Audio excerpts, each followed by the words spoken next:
वर्दी में डाका पड़ा है हमारे वोट पे।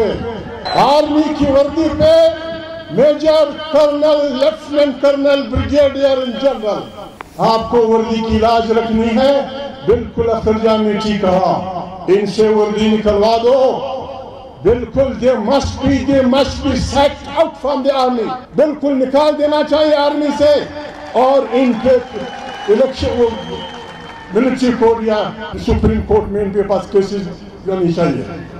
हाँ, कैसे 70 अरब रुपए, ये मालूमात सियासी लोगों की हैं। 70 अरब रुपए बलूचिस्तान से लोगों से लिए गए हैं। 70 अरब रुपए।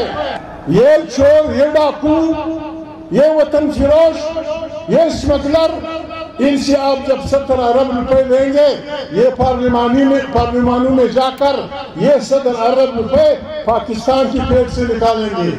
तो तुम गद्दार थे हो या हम गद्दार हैं? तुम बेचते हो पाकिस्तान लोगों पे।